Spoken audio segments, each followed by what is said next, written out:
ಸಿಗ್ತಾ ಇಲ್ಲ ಅಂತ ಹೇಳಿ. ಈ ದಕ್ಷಿಣೆಯ ಬಗ್ಗೆ ಮತ್ತೆ ಈಗ ಮುಂದಕ್ಕೆ ಏನ್ ಮಾಡ್ಬೇಕು, ನಾವು ಯಾವ ತರ ಪರಿಹಾರ ಹುಡುಕ್ಬೇಕು ಅಂತ ಹೇಳ್ತಾರೆ.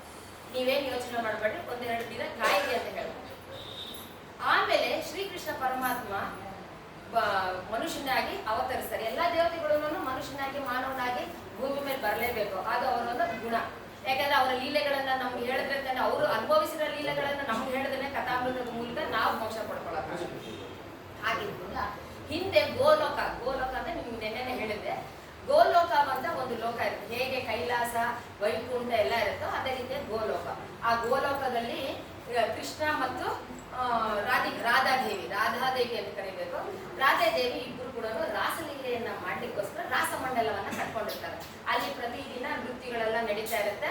ಅದೇ ರೀತಿಯಾಗಿ ಕೋಲಾಟ ಆಗ್ಲಿ, ಸಂಗೀತ ಆಗ್ಲಿ, ಗಾನ ಆಗ್ಲಿ, ಪ್ರತಿಯೊಂದು ಮನೋರಂಜನಾ ಕಾರ್ಯಕ್ರಮಗಳು ನಡೀತಾರೆ. ಹೀಗೆ ನಡಿಬೇಕಾದ್ರೆ ಭಗವಂತ ಈ ರಾಸಕ್ರೀಡೆಯಲ್ಲಿ ತನ್ನನ್ನು ತಾನು ತೊಡಗಿಸ್ಕೊಂಡ್ರೇನೆ ಅವನು ಸಂತುಷ್ಟನಾಗ್ತಾನೆ.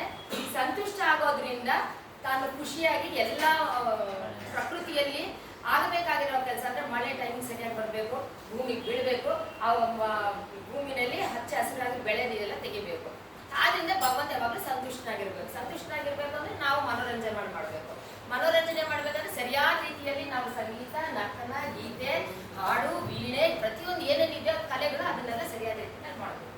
ಹೀಗೆ ರಾಸಲೀಲೆ ಮಾಡ್ಬೇಕಾದ್ರೆ ಒಂದು ರಾಸಮಂಡಲ ಮಾಡ್ಕೊಂಡಿರ್ತಾರಲ್ಲ, ರೌಂಡ್ಗೆ ಎಲ್ಲರೂ ಕೂತಿರ್ತಾರೆ. ಇದನ್ನೆಲ್ಲ ಆಯೋಜಿಸಬೇಕು. ಒಬ್ರು ಯಾರಾದ್ರೂ ಮ್ಯಾನೇಜರ್ ಇರ್ಬೇಕಲ್ಲ ನೋಡ್ಕೊಳ್ಳಿ, ಕರೆಕ್ಟ್ ಸಂಗೀತ ಅದನ್ನೆಲ್ಲ ನೋಡ್ಕೊಳ್ಳಿಕ್ಕೆ. ರಾಧಾದೇವಿ ಅದನ್ನ ಎತ್ಕೊಂಡಾಳೆ.